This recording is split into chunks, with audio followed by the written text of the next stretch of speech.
Je vous remercie de votre participation à notre deuxième webinaire intitulé Élaboration d'outils de priorisation et d'évaluation des actions de bassin versant, apport de RPG Explorer et difficultés rencontrées.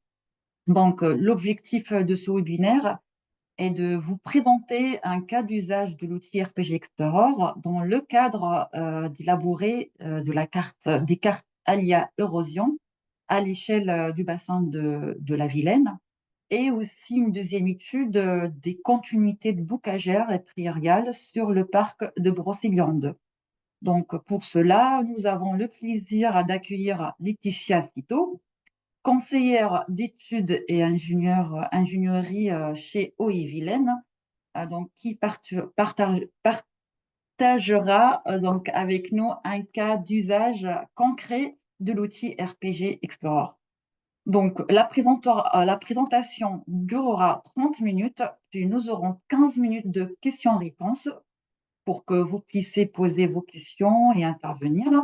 Vous pouvez également poser vos questions en parallèle de la présentation dans le chat. Donc, je passe la parole à Laetitia pour nous présenter ton cas d'usage.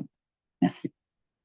Merci Nesrine. Donc bonjour à toutes et à tous. Je tiens tout d'abord à remercier l'équipe projet RPG Explorer de l'UMR SADAP de l'INRAE de m'avoir invité pour faire cette présentation. Donc celle-ci porte sur les apports de RPG Explorer, les difficultés rencontrées et les perspectives d'utilisation futures dans le cadre de l'élaboration d'outils de priorisation et d'évaluation des actions de bassin versant. Hop, pourquoi ça ne marche pas? Ah, c'est bon. Effectivement, je suis conseillère études et ingénierie à l'EPTB Haut-et-Vilaine. Je travaille au sein de l'unité de gestion Vilaine-Ouest. Et donc, tout d'abord, quelques mots de présentation de la structure. Donc, l'établissement public territorial de bassin Haut-et-Vilaine, donc a un territoire d'intervention délimité par les limites hydrographiques du bassin de la Vilaine. Donc qui a une superficie de 12 000 km², comprend un linéaire de cours d'eau de 12 600 km et s'étend sur 550 communes, 5 départements, de régions. Donc les missions de l'EPTB sont la sécurisation et la production d'eau potable, avec notamment une prise d'eau potable tout à l'aval du bassin de la Vilaine. La gestion, la prévention des crues et des étiages, avec notamment la gestion des barrages d'Arzal, qui est situé tout à l'aval, et des barrages de Haute-Vilaine. La gestion des milieux aquatiques, donc c'est une compétence qui a été prise très récemment par le PTB au 1er janvier 2022 sur certaines parties du territoire. Et donc, cette compétence est assurée par les unités de gestion des milieux aquatiques, donc, dont l'unité de gestion Vilaine-Ouest, qui est présent donc, en rive droite de la Vilaine, à l'ouest de Rennes. Hein, Rennes est située ici. On a aussi l'unité de gestion Vilaine-Est, située donc à l'est de Rennes, et puis l'unité de gestion Vilaine-Aval, située à l'aval de la Vilaine. Et donc, sur les autres partie du territoire, ce sont d'autres syndicats de bassin versant qui portent cette compétence gestion des milieux aquatiques. Haut-et-Vilaine a aussi une mission de préservation de la biodiversité, notamment à travers l'animation des zones Natura 2000 et la mise en œuvre du schéma d'aménagement et de gestion des eaux. La première étude que je vais vous présenter s'inscrit dans ce cadre. Pour l'unité de gestion Vilaine-Ouest, donc c'est le territoire.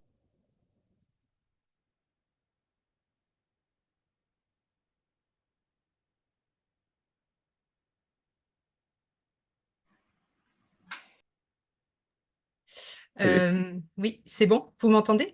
Oui, c'est bon, c'est revenu. Oui, oui. Ce territoire comprend 2500 km de cours d'eau et s'étend sur 120 communes et donc comprend 334 000 habitants. Donc les missions de l'unité de gestion Vilaine-Ouest comprennent la restauration des milieux aquatiques, la reconstitution du bocage, la lutte contre les pollutions diffuses et l'amélioration, la valorisation et la transmission des connaissances.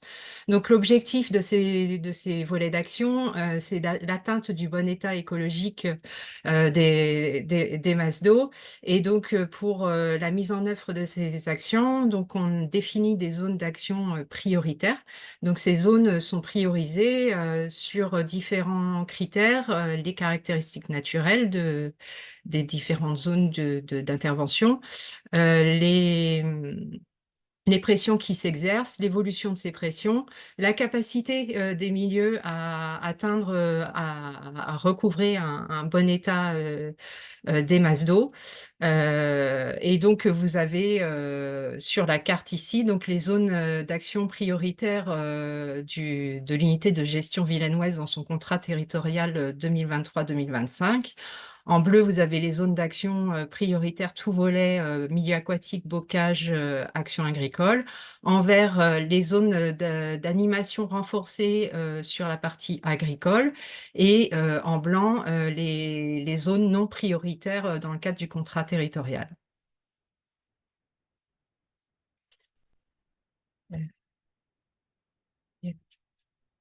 Voilà. Comme l'a indiqué Nesrine, donc ma présentation va porter sur 2 cas d'études dans lesquels donc RPG Explorer a été utilisé, qui correspondent en fait à deux échelles différentes d'intervention. Donc la première étude correspond à la cartographie de l'aléa érosion des sols sur le bassin versant de la Vilaine.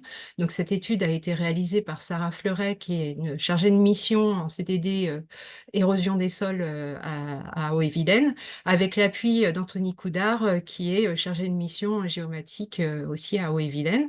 Et la deuxième porte sur l'étude des continuités bocagères et prairiales sur le pays de Brocéliande, qui a été réalisée en fait dans le cadre d'un stage à Haut-et-Vilaine.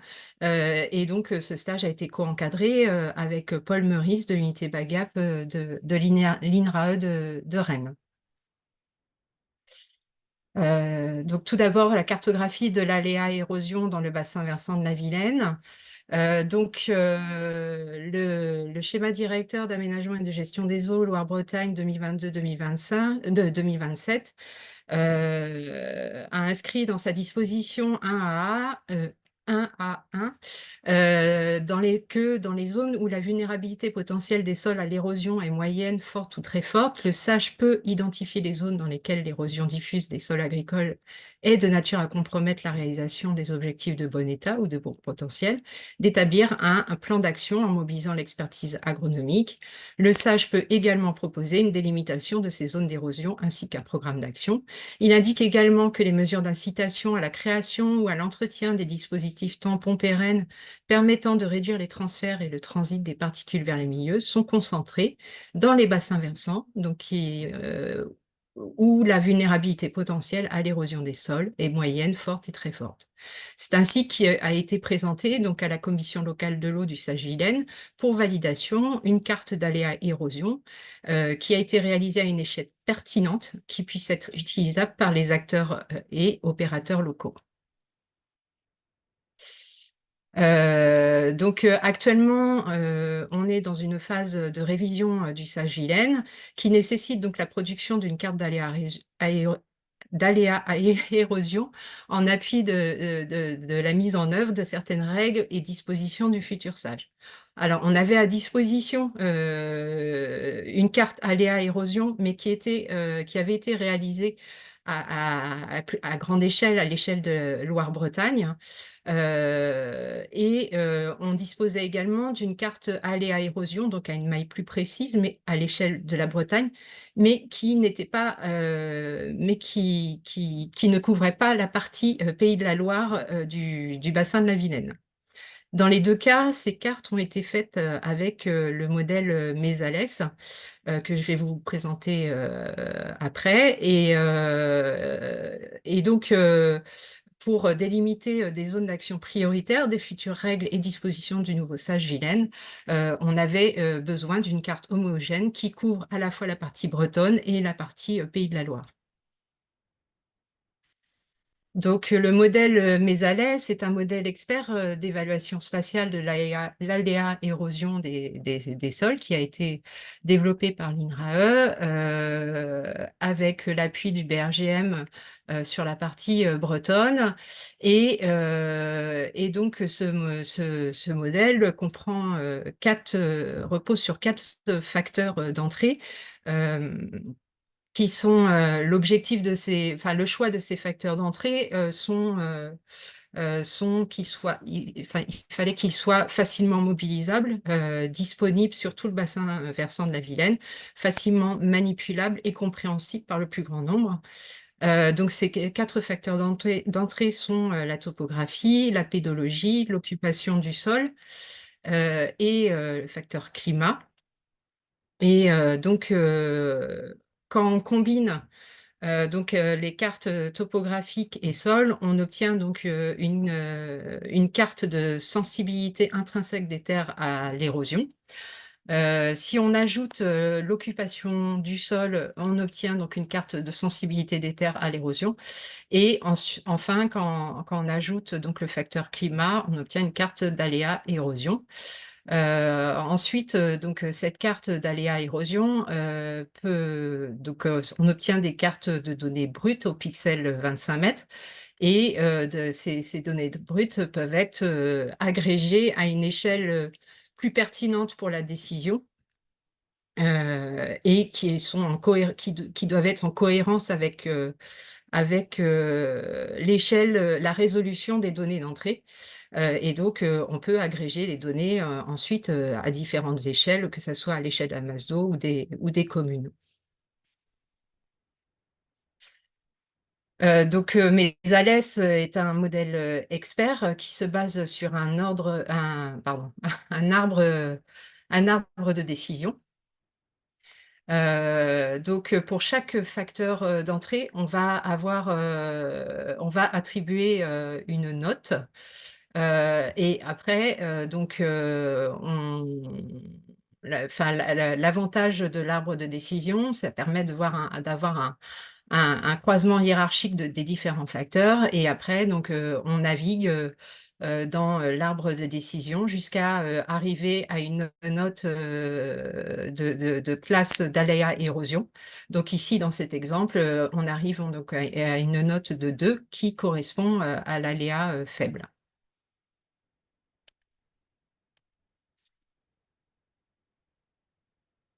Alors, RPG Explorer a été utilisé dans le cadre de cette étude pour analyser les rotations culturales sur 3 ans. Donc, on avait pris comme période d'analyse 2019-2020. Alors, toutes les parcelles agricoles ne sont pas déclarées à la PAC. Ça concerne 5% du territoire, hein, des parcelles qui ne sont pas déclarées à la PAC. Et donc, pour ces parcelles-là, on a utilisé le RPG complété de l'Observatoire du développement rural de Toulouse, de l'INRAE. Et ensuite, ces cultures, on leur a attribué en fait un code couvert en fonction du taux de couverture du sol par saison sur les 3 ans. Et donc, le code couvert, il est attribué donc un code 1 si le sol est nu 3 ans sur 3, un code 2 si le sol est nu 2 ans sur 3, etc. Pour les prairies pâturages, on est sur un code 7. Et pour les zones urbanisées, sur un code 11, etc. Hop. Alors, plus concrètement, On attribue ce code. Donc là, vous avez un exemple, blé, orge et maïs pour la période 2019-2021. Donc, en fait, on se sert de ce tableau pour définir les codes affectés pour chaque saison, pour chaque culture. En fait, on part sur l'hypothèse que en fonction de la culture, la couverture de sol va évoluer en fonction des saisons. Et donc, par exemple, pour le blé d'hiver, on va être sur un code couvert de 1, au printemps de 2 et été 3. Et on retourne sur un code 1 pour à l'automne. Donc ensuite, on combine ces différents codes par saison via la combinaison de ces codes. Pour chaque combinaison de codes, on va attribuer une note couvert via ce tableau de combinaison. Et donc, dans notre exemple, on va être pour l'hiver avec donc une combinaison 1-1-2 qui va nous donner en fait un code couvert pour l'hiver de 2. Ce qui nous amène donc du coup à établir des cartes d'occupation des sols, de notes d'occupation des sols, différentes par saison. Donc là, vous avez un exemple de carte pour le printemps. Euh, et on a ce type de carte pour chaque saison. Très rapidement pour les autres facteurs d'entrée, donc facteurs pédologiques, battance et érodibilité. Donc on définit, donc ces facteurs pédologiques sont définis à partir des référentiels régionaux pédologiques au 1/250 millième, donc qui en fait pardon, catégorise les sols en unités cartographiques des sols et à l'intérieur desquelles on distingue des unités typologiques de sol. Et pour chaque unité typologique de sol, en fait, on attribue des données, sont attribuées des données texturales. Donc pour la partie bretonne, c'était le GIS Sol de Bretagne qui nous a transmis les données raster des données texturales, et pour chaque type de texture, comme indiqué ici dans les triangles de texture, on attribue une note. Et cette note est ensuite pondérée en fonction du pourcentage d'éléments grossiers et de la teneur en matière organique pour soit aggraver, soit atténuer la note attribuée pour ce facteur. Et donc, on arrive sur ce type de carte. Donc là, c'est la carte pour la battance, de sensibilité à la battance. On voit par exemple, sur le nord du bassin de la Vilaine, qu'on est sur des sols très sensibles à la battance. Pour le facteur topographique, on est parti du MNT 25 mètres. D'abord, donc, on attribue une note pour chaque classe pour chaque valeur de pente. Et ensuite, cette note est pondérée avec l'air drainé, donc situé en amont du pixel qui est noté.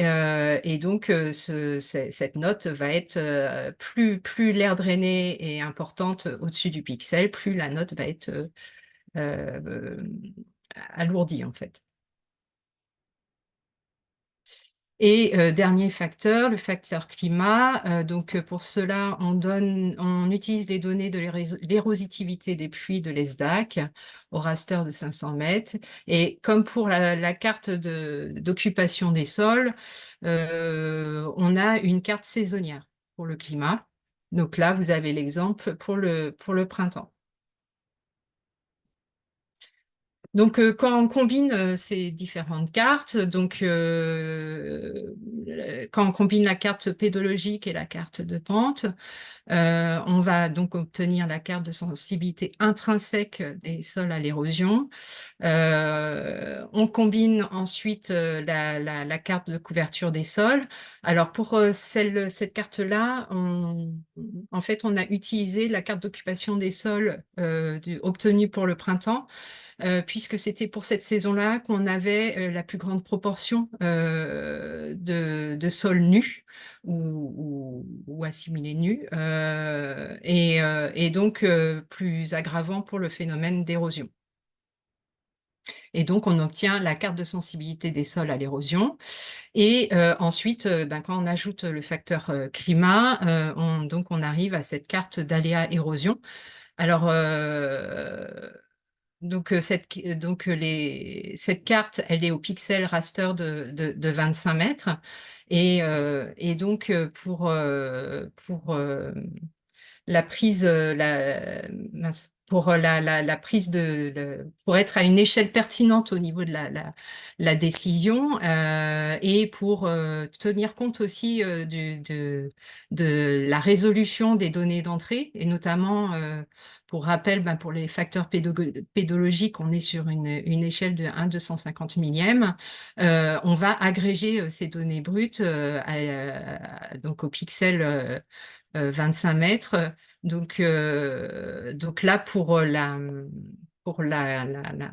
le sage Vilaine, euh, on a réagrégé les données à l'échelle des bassins de rang de Strehler 3, et pour combler pour les cours d'eau de rang supérieur, on s'est basé sur les zones hydrologiques définies dans la baie des Carthages. Et donc, ben, on observe que toute la partie nord et nord-ouest du bassin de la Vilaine, on est en fait avec des aléas érosion très forts. Et donc, cette carte-là a été validée en commission locale de l'eau. Et les discussions actuellement, c'est de voir quelles vont être les règles et les dispositions qui vont utiliser cette carte. La deuxième partie de mon intervention donc, concerne l'étude des continuités bocagères et prairiales sur le pays de Brocéliande. Alors pourquoi le pays de Brocéliande? Donc vous voyez, il est délimité ici en rouge, hein, sur la carte. Donc il s'étend sur 31 communes, 3 communautés de communes. Donc c'est un territoire rural avec une activité agricole dynamique, historiquement spécialisée dans la filière bovine laitière, donc comme une grande majorité de l'île-et-Vilaine, hein, et un secteur agroalimentaire structurant pour l'économie locale, hein. On a de nombreux abattoirs, laiteries sur le territoire, usines agroalimentaires. Mais depuis voilà, ces dernières décennies, on a une évolution importante de l'activité agricole avec le développement de modèles productifs plus rémunérateurs, notamment vers une céréalisation, hein. On observe une augmentation de 66% de la SAU dédiée aux grandes cultures entre 2010 et 2020. Et l'arrivée d'une quinzaine d'unités de méthanisation depuis 2019, hein. Vous avez ici une carte de localisation de ces différentes unités de méthanisation avec les puissances installées pour chaque méthaniseur et bon, a priori avec encore plusieurs projets à l'étude actuellement. Et puis, à contrario, on a aussi, sur certaines parties du territoire, des évolutions vers des modèles plus extensifs, en lien avec la mise en œuvre de politiques publiques de contractualisation, par exemple des mesures agro-environnementales et climatiques, de conversion à l'agriculture biologique, ou en lien aussi avec les aires d'alimentation de captage. Et donc, la question qu'on se pose, c'est quel est l'impact de ces évolutions sur les infrastructures agroécologiques, que sont les haies et les prairies, et qui jouent un rôle important sur la qualité de l'eau, et donc qui jouent un rôle dans l'atteinte de l'objectif d'atteindre le bon état écologique. Alors, comme je l'avais indiqué tout à l'heure, c'est une étude réalisée en 2024, donc c'est tout frais, hein, dans le cadre du stage de M2 de Paul Boilet, et qui est qui a été co-encadré par l'INRAE de Rennes, donc Paul Meurice de l'unité BAGAP. Et donc, ce stage avait pour ambition, enfin pour objectif, d'étudier l'impact des évolutions des systèmes agricoles sur la qualité des continuités bocagères et prairiales, qui comprenait l'identification d'indicateurs d'évolution de la qualité des structures paysagères, haies et prairies. On n'était pas que sur l'aspect quantitatif, le nombre de linéaires ou la surface, mais vraiment la qualité ces infrastructures. Et puis l'analyse de leur évolution sur la période 2015-2022 et la mise en relation de ces évolutions avec l'évolution des systèmes d'exploitation agricole, tels que la dispersion, l'éloignement du parcellaire, l'installation des méthaniseurs. Est-ce que ça avait un impact? Les politiques contractuelles. Bon, j'avoue que c'était assez ambitieux quand même pour un stage de 6 mois. Voilà, il y a la première partie, Paul a bien avancé là-dessus. La deuxième partie, vous allez voir, voilà, il y a quelques pistes, et puis voilà, on a fait face à des difficultés notamment dans l'analyse des dynamiques des exploitations agricoles, quoi. Et les objectifs à plus long terme de l'étude, c'est à partir de l'analyse des indicateurs d'évolution de la qualité des infrastructures agroécologiques et des systèmes agricoles, c'est d'identifier les zones d'action prioritaires et en fonction de ces évolutions, les actions les plus pertinentes à mettre en œuvre, donc les actions susceptibles d'être impactées. Donc, c'est les actions de restauration du bocage, l'appui technique et financier en faveur de systèmes extensifs, et puis aussi tout ce qui concerne les actions sur le foncier, les échanges parcellaires, les zones de préemption environnementale. Alors, aujourd'hui, je vais vous présenter uniquement la partie, le travail réalisé sur les continuités prairiales, hein. Je vais laisser de côté la partie sur le bocage. Donc, qu'est-ce qu'on entend par continuité prairiale? Donc, c'est toutes les zones, enfin, c'est la notion d'accessibilité des milieux prairiaux pour une espèce ou groupe d'espèces inféodés à ces milieux. Cela comprend à la fois les voies d'accessibilité, les corridors, et les zones d'habitat. Et donc, enfin, c'est surtout l'INRAE, donc, Paul Meurice de l'unité BAGAP, qui a calculé un indice de continuité prairiale. Donc, pour cela, on réalise une catégorisation de l'occupation du sol à partir de la cartographie des grands types de végétation pour les parcelles non agricoles et du RPG pour les parcelles agricoles. Donc là aussi, on est parti sur l'analyse sur 3 ans parce que c'est la durée d'une rotation enfin, pour beaucoup de parcelles sur notre territoire. Et donc, pour reconstituer les successions de cultures sur 3 ans, comme pour la cartographie de l'aléa érosion, on a utilisé RPG Explorer. Donc, pour chaque type de milieu, on a attribué un coefficient de friction. Donc, comme vous pouvez le voir là dans le tableau ci-contre. Et, donc, ensuite, il y a un calcul de la surface accessible pour chaque pixel avec une distance de dispersion de 500 mètres pour un coefficient de friction de 1 qui est attribué. Et pour tenir compte de la rotation, de la succession des cultures, donc on fait un calcul de la moyenne des valeurs de chaque pixel sur 3 ans. Alors, les limites de la méthode, en fait, on n'a pas fait de différenciation sur le coefficient de friction en fonction de l'âge de la prairie temporaire. Donc, en fait, on avait fait l'hypothèse que pour des prairies inférieures à 2 ans, en fait, elles avaient probablement moins de valeur, elles étaient moins favorables au développement et à la dispersion des espèces inféodées à ces milieux par rapport à une prairie de plus longue durée. Mais par contre, en fait, du fait du changement de nomenclature, en fait, avant 2018, les prairies temporaires, enfin, on pouvait avoir sous le vocable prairies temporaires, des prairies qui avaient plus de 5 ans. À partir de 2018, il y avait une obligation, voilà, de les, euh, de les déclarer en prairies longue durée ou prairies permanentes.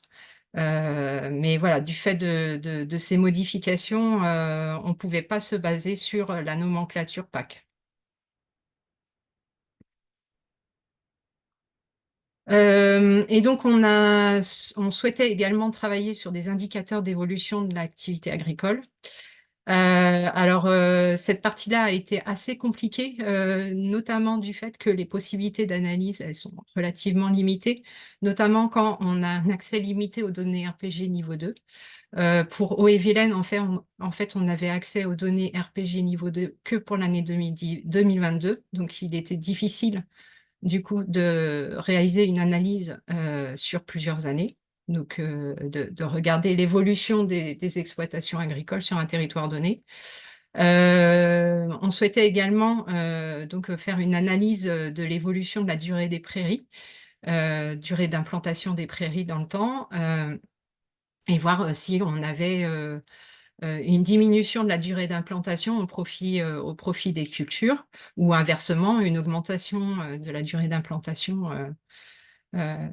Et comme je vous l'ai dit, c'est en fait complexe vu le changement de nomenclature, enfin de dénomination dans la PAC. Donc, on a travaillé principalement sur l'analyse de la structure du parcellaire. Pour ça, on s'est appuyé sur la méthode de Puech et al. De 2020. Donc, on a utilisé nos données RPG 2022 hein, de niveau 2.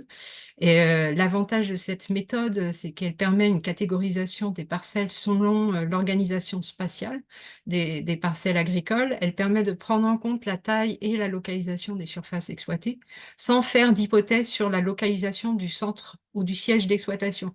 En fait, les données de niveau 2 ne nous permettent pas en fait, de localiser le siège d'exploitation. L'avantage de cette méthode, c'est qu'elle faisait référence aux exploitations multisites. Et donc, ça permet d'intégrer quand même une évolution qu'on voit sur notre territoire, mais probablement partout en France. C'est le développement des structures, notamment en GAEC, et qui pouvait être applicable à de très larges échelles spatiales. Et donc, cette méthode, elle s'appuie sur un arbre de décision, que vous voyez ici, avec un premier niveau de décision pour distinguer les exploitations ayant un parcellaire groupé et les exploitations ayant un parcellaire dispersé, avec un seuil fixé à 5 km. Et ensuite, dans le groupe des exploitations ayant un parcellaire dispersé, en fait, on distingue les exploitations ayant que quelques îlots isolés, les exploitations multisites avec dispersés ou des sites regroupés, et puis les exploitations dispersées ayant un parcellaire dispersé dans un rayon de 5 km, de 10 km ou supérieur à 10 km. En termes de résultats, donc pour l'indice de continuité prairiale, calculé pour la période 2020-2022, donc avec les limites du pays de Brocéliande ici, ce qu'on observe, c'est que on a donc plus c'est vert foncé, plus la continuité prairiale est forte, hein. C'est que les indices de continuité prairiale les plus élevés sont le long des cours d'eau, donc bon, c'est assez logique. Et aussi au niveau des zones de landes sèches, c'est des zones d'affleurement rocheux à faible potentiel agronomique, donc c'est pas très étonnant. Notamment aussi dans les zones les aires d'alimentation de captage également, on a des continuités un peu plus fortes. Donc, voilà. Et donc, on a réalisé une analyse de l'évolution de ces continuités prairiales entre les périodes, euh, pardon, entre les périodes 2015-2017 et 2020-2022. Et donc, on observe des zones de renforcement des continuités prairiales qui sont en vert et à l'inverse des zones d'érosion de ces continuités prairiales qu'on retrouve en rouge ou orange. Et donc, on peut imaginer sur ces zones d'érosion d'identifier des zones d'action potentielles pour renforcer l'animation agricole sur ces zones-là. Bon, il nous reste encore à confirmer ces analyses cartographiques par des observations de terrain pour valider ces analyses. Et dernier type de résultat, donc là vous avez un exemple de la cartographie de la structure du parcellaire agricole pour l'année 2022 sur une partie du territoire du pays de Brocéliande.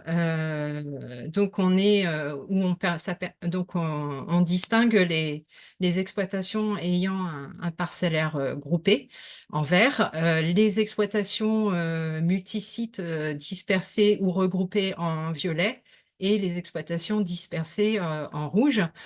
Donc déjà visuellement ça permet enfin ces différentes catégorisations est intéressante. Par contre, on a une question sur la pertinence du seuil de 5 km pour qualifier la dispersion du parcellaire, puisque dans le contexte breton, on est plutôt sur des exploitations de surface plus petites par rapport à la moyenne nationale, et ce seuil de 5 km n'est peut-être pas pertinent. Et on va refaire l'analyse avec un seuil abaissé à 3 km. Et là aussi, il faut donc cet hiver-là, il faut qu'on fasse une vérification terrain à réaliser sur des exploitations connues pour vérifier la validité de ces différentes typologies.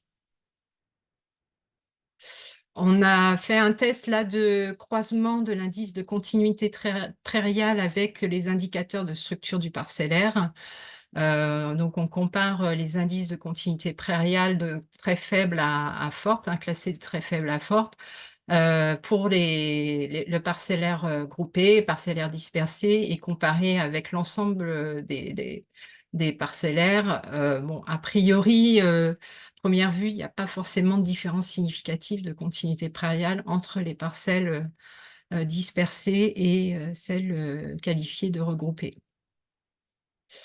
Donc, pour conclure, en termes de perspective d'utilisation des fonctionnalités de RPG Explorer, pour aller plus loin dans notre analyse des dynamiques d'exploitation agricole et leur lien avec les évolutions des continuités prairiales. Donc, déjà, on souhaiterait différencier les prairies selon leur âge, selon 3 catégories. Inférieur ou égal à 2 ans, entre 3 et 5 ans et supérieur à 5 ans. Pour cela, ça va nécessiter donc d'analyser des assolements de rotation sur 6 ans, donc ça va être un peu plus complexe que sur 3 ans, à partir de 2015. Donc on peut imaginer cette analyse sur la période 2015-2021, et puis après de comparer avec la période 2016-2021 comme une fenêtre glissante, 2017-2022, etc. Et ce qui permettrait peut-être aussi de faire un suivi de l'évolution de la durée d'implantation des prairies sur un territoire donné. Pour ce qui est de l'analyse de la structure du parcellaire, donc j'en ai déjà parlé, on va faire cette analyse avec un seuil abaissé à 3 km. Et ce qui pourrait être intéressant à réaliser aussi, c'est de comparer cette typologie des structures du parcellaire agricole avec l'assolement de rotation de ces exploitations. Est-ce qu'on a des rotations qui sont différentes pour des exploitations en multisite ou des exploitations qui ont un parcellaire plutôt dispersé par rapport à une exploitation qui a un parcellaire regroupé. Pour aller plus loin aussi, ce qui serait intéressant, c'est d'analyser la trajectoire d'évolution du parcellaire agricole via RPG Explorer pour connaître les dynamiques d'agrandissement ou de reconfiguration des exploitations, ce qu'on ne peut pas forcément avoir là avec la méthode de Puech et Hall, mais ça pourrait être, enfin, ça serait intéressant. Et en plus de comparer ensuite avec les typologies obtenues via la méthode de Puech et al. Les autres utilisations envisagées de RPG Explorer, ça va être donc à une échelle plus large que le pays de Brocéliande, c'est l'analyse de l'évolution des assolements de rotation pluriannuels à différentes échelles, zones d'action prioritaire agricole, les aires d'alimentation de captage d'eau potable à l'échelle de bassins versants, de masse d'eau. L'idée, en fait, c'est de disposer d'un diagnostic de l'évolution de ces assolements, enfin, ou alors il n'y a pas d'évolution à voir, hein, et d'essayer de comprendre ces dynamiques et de proposer des actions qui soient plus pertinentes à proposer dans le cadre de nos contrats territoriaux ou autres.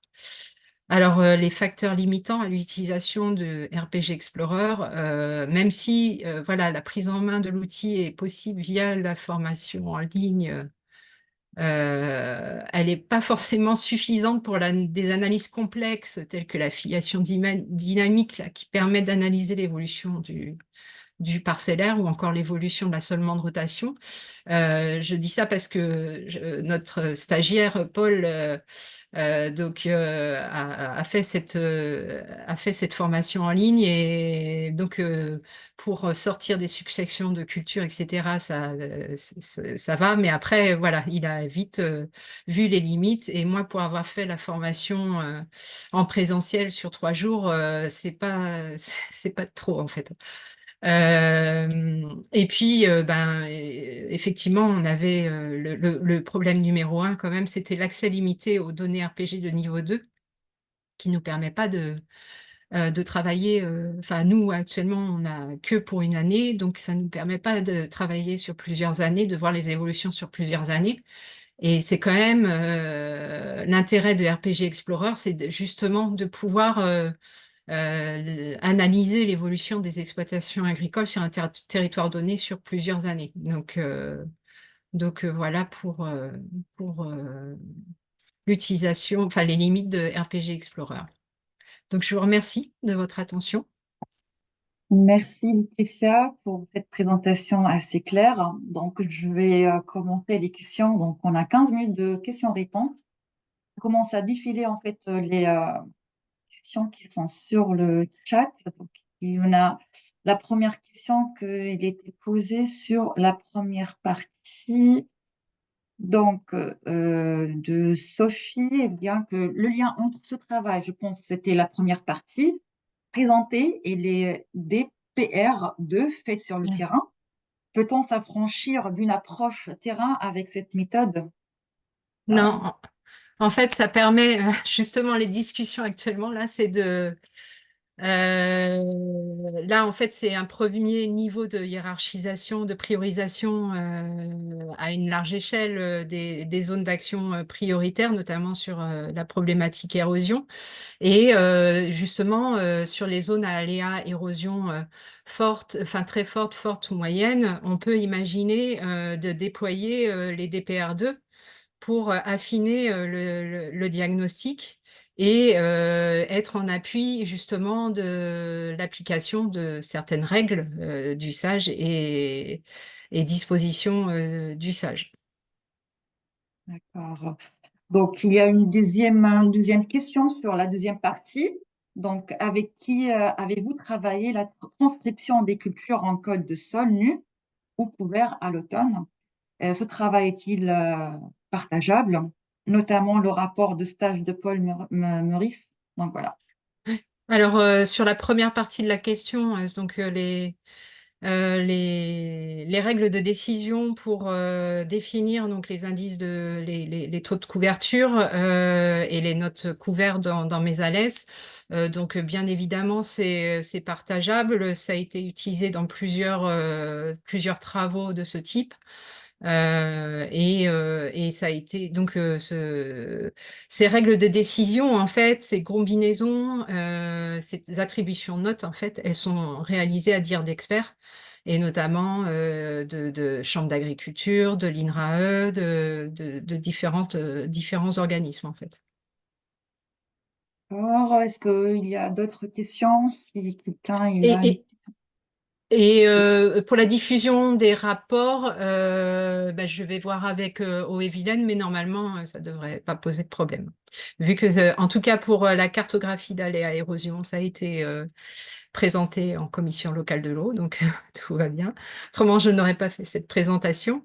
Et pour le stage de Paul Boilet, pareil. Et donc, j'en ai aussi les documents de Alia Érosion. Donc, voilà, si quelqu'un il veut en fait demander les documents, il peut se rapprocher à Laetitia. S'il y a d'autres questions, n'hésitez pas en fait de poser vos questions sur la première partie ou la deuxième partie. Donc, voilà, je vous laisse Non. interagir. Dans tous les cas, on mettra à disposition la vidéo du webinaire sur le site Tout à RPG fait. Explorer. Et si besoin, on pourra peut-être ajouter un lien vers le rapport de stage ou d'autres ressources utiles, quoi. Il y aura pas de Tout à souci fait. là-dessus. Et, il y a une question de Sophie. Est-ce qu'il serait aisé de transposer ce travail de première partie sur d'autres territoires bretons? Oui, bah en fait, dans le COTEC et le COPIL de suivi de ce travail, hein, d'élaboration de la cartographie de l'aléa érosion, donc il y avait Blandine Lemercier, hein, du GIS Sol de Bretagne. Effectivement, l'objectif, c'était parce que donc ce travail a permis une réactualisation aussi de certains facteurs d'entrée. Et donc, l'idée, en tout cas de Blandine, derrière ce travail, c'était de pouvoir aussi l'appliquer sur d'autres territoires que celui du bassin de la Vilaine. Donc il faudra effectivement se rapprocher peut-être de Blandine Lemercier pour ça. Et donc, il y a aussi une autre question de Mélanie. Qu'est-ce qui a bloqué l'accès aux données RPG niveau 2 sur les autres années? C'est une question. Une question à 100 000 euros. Ouais. Voilà, c'est toujours le même problème. Déjà, on a eu les données pour 2022. C'est quand même une bataille de plusieurs années. Je tiens à le dire. Donc voilà.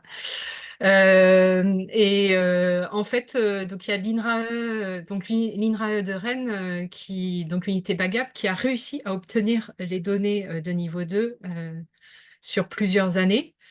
Mais c'est pareil, c'est donc dans le cadre de travaux de recherche, donc voilà, dans un cadre très très précis. En plus, avec un accès très restreint à l'ordinateur qui contient ces données de RPG niveau 2, c'est des questions de secret des données agricoles, quoi. Oui, mais le niveau 2, il n'est pas nominatif. Donc, Non, mais quand même, il est ça. là pour ça. Enfin, Ouais.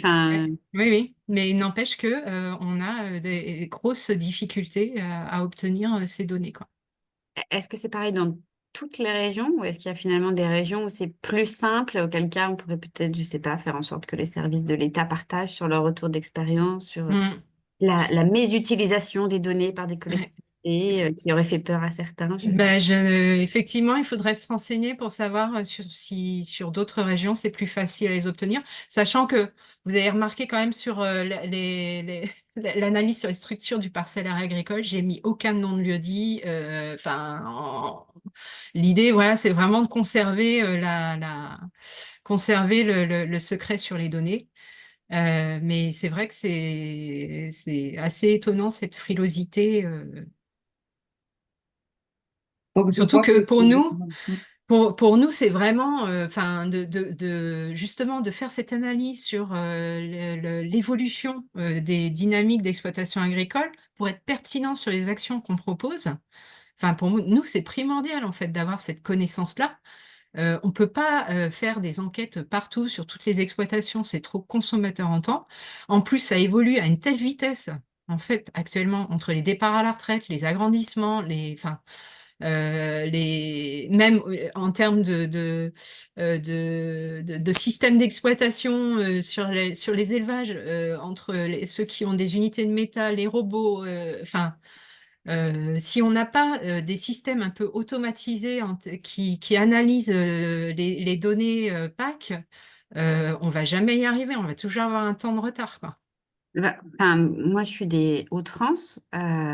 Pour l'instant, c'est pas simple non plus, mais je pensais qu'ils étaient récalcitrants chez moi et pas forcément ailleurs. Mais on en arrive, nous, à des points de crispation parce que les services de l'État nous demandent, dans le cadre des contrats actions ressources en eau sur les captages prioritaires, d'être pertinents, de proposer des actions. Enfin, et les seules données dont on pourrait disposer facilement pour avancer, c'est eux qui les ont et ils nous les refusent. Donc, Mm. voilà, ça m'interpelle, d'autant que ce RPG Explorer, il a aussi été fait sous l'aval des ministères. Enfin, donc il a été conçu pour ça. Je comprends Mm. pas le. Et les modules les plus intéressants, enfin, moi, de mon point de vue, c'est justement cette analyse des dynamiques d'exploitation agricole.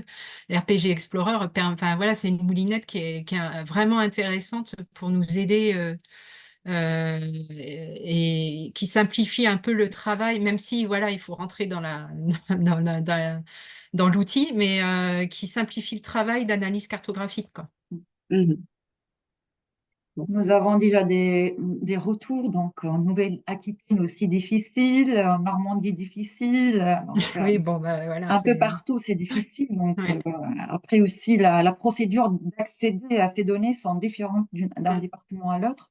C'est pas pareil du Après, tout. nous, on est prêt à signer toutes les conventions qu'ils veulent. Enfin, voilà, c'est pas un souci pour garantir le secret des données. Et le pire dans tout ça, c'est que quand on va chez un exploitant agricole et que on lui dit, ben, on n'a pas ces données-là, ils sont hyper étonnés. Ils disent, mais comment ça, vous n'avez pas ces données-là?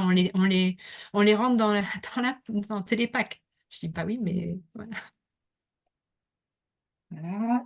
Si vous avez d'autres questions, n'hésitez pas. Donc, il y a une question de Claire qui est un RPG fourni par un agriculteur au format XML, extrait de son compte Télépack, c'est utilisable avec RPG Explorer, oui ou non? Non. Là-dessus, je vais Mm. compléter un peu. En fait, l'outil RPG Mhm. Explorer est assez sensible aux données en entrée. En gros, on l'a conçu pour prendre en entrée deux types de données, soit le RPG public qui est téléchargeable sur le site de l'IGN, soit le RPG tel qu'il nous est fourni, nous, par l'ASP pour développer l'outil. Et du coup, quand c'est un autre type de format, ça demande un peu de manipuler les données en entrée pour qu'elles soient comprises. Après, de notre côté, là, j'en profite un peu pour faire de la pub, on est en train de transposer le logiciel sous forme de librairie Python. Donc, l'idée, ce serait de faciliter un petit peu l'usage sur des fonctionnalités de base. Et on va lancer dans les 2 semaines qui viennent, là, la première phase de bêta test. Donc, s'il y a des personnes qui sont intéressées, ça ne demande aucun prérequis en programmation ou autre. Mais c'est juste à partir de données du RPG, à partir d'un territoire d'étude, vous pouvez avoir tous les assolements qui vous sont calculés, les séquences et vraiment des indicateurs de base dans un premier temps. Voilà, s'il y a des gens intéressés, n'hésitez pas à nous contacter. Je vais pas tarder à lancer la phase de bêta test. Est-ce Et que pour être oui. efficace sur le RPG Explorer actuel ou pas forcément? Non, enfin, c'est une sorte de projet en parallèle, on va dire. L'idée, c'est de convertir toutes les fonctionnalités, vu que le logiciel RPG Explorer peut être un peu dur à prendre en main. Essayer de voir si on peut réduire ce coût d'entrée pour des fonctionnalités simples. C'est que pour les fonctionnalités d'évolution des exploitations agricoles, tout ce qui est indicateur un peu plus complexe, ben, ce sera toujours le logiciel qui fera référence. Bah oui. Mais si vous voulez juste pour le moment, dans un premier temps, des assolements, des séquences de culture à l'échelle d'un ou de plusieurs sous-territoires, l'idée c'est que assez rapidement, là j'ai fait le test sur une collègue et trois collègues, deux autres collègues de l'unité, en 1 heure, c'est lancé et les résultats sont sortis. Ah, Donc, bah, voilà. moi, ça m'intéresse en Euh, tout cas. donc, voilà, Moi aussi. si jamais Il y a vous... Mathilde aussi. Ok. Donc, Mais on va les noter. je vais lancer une première phase de test et l'idée, c'est que derrière, nous aussi, on soit un peu attentif au retour pour mettre en place des nouvelles fonctionnalités aussi. Nous, c'est ça aussi qui nous intéresse, c'est avoir vos retours sur quelles sont les problématiques que vous rencontrez, quel type d'indicateur il vous faudrait pour répondre à vos missions. Donc, voilà. Il J'en y a une, profite, ouais. Je note les prénoms dans le chat de ceux qui se manifestent et je vous rajouterai dans la liste. il y a une question de Eric. Pourrait-il avoir des compatibilités avec FME? Euh, Après, en fait, les sorties de l'outil, c'est des shapefiles et des fichiers Excel ou CSV. Donc, derrière, il est toujours possible de brancher un FME dessus. Pardon, FME, Enfin, c'est? alors, FME, c'est bien ce que je pense, c'est les Mm. outils pour transformer des données. C'est une sorte de. Mm. Je dis pas de bêtises, oui, c'est ça. Donc, un FME, ça va permettre de faire une chaîne de traitement un peu automatisée qui va être programmée. Donc, c'est sans faire de la programmation. En général, je prends un fichier Excel que je vais joindre avec un autre fichier shapefile. Je vais faire une somme. Enfin, c'est une chaîne de traitement. C'est des outils qui permettent de faire une chaîne de traitement. Donc, il est toujours possible, on va dire, de le brancher sur les sorties de l'outil qui vont être au format Excel ou CSV ou shapefile. Mais en tout cas, c'est pas réfléchi pour. L'outil, en fait, c'est une base de données qui est connectée avec une interface graphique où vous pouvez interagir, ce qui fait que vous pouvez aussi vous connecter via QGIS directement sur la base de données. Quoique de la même manière, avec un FME, vous pouvez aussi vous connecter directement sur la base de données Postgres qui est en sous-main de l'outil. Bon. Si vraiment il y a des questions là-dessus, on peut, enfin, pareil, moi un mail et on peut échanger pour voir votre cas d'usage et si on peut bricoler l'outil pour que ça fonctionne. C'est un peu plus du bidouillage autour de l'outil, mais ça peut marcher. Est-ce qu'il y a d'autres questions? Donc, ouais. Oh. Il y a d'autres questions pour la première partie, deuxième partie, ou sur RPG Explorer aussi. Sinon, je vais conclure. Donc, voilà. Donc, aujourd'hui, nous avons vu un cas d'usage montrant comment les cartes d'érosion ont été élaborées à partir des séquences de culture issues de RPG Explorer. Nous avons également abordé l'étude des continuités bocagères et préréales en utilisant ces mêmes séquences pour catégoriser en fait l'occupation du sol. Il y aura peut-être d'autres webinaires prévus avec différents thèmes pour approfondir les connaissances de l'outil et ses multiples applications. Donc, il faut rester alors connecté. N'hésitez pas à nous écrire à l'adresse mail support@rpg-explorer.inrae.fr. Donc, nous avons également une page LinkedIn. Donc, voilà, et sous le nom de RPG Explorer. Donc, je vous invite à rejoindre tous. Vous pouvez poser vos questions aussi sur cette page. Donc, voilà, nous avons également une formation en ligne, comme elle a cité donc Laetitia, et également nous avons une formation présentielle qui se déroulera les 26 et 27 novembre prochains. Les inscriptions sont encore ouvertes, donc n'hésitez pas de vous inscrire si vous voulez en fait avoir plus de connaissances et compétences sur l'outil, sur l'utilisation sur tout le niveau 2, donc des données niveau 2. Donc à l'échelle d'exploitation. Donc voilà, et merci pour votre participation et à très bientôt. Voilà, merci. Merci à Merci à vous. tous. Ouais. Merci, au revoir. Merci, au revoir.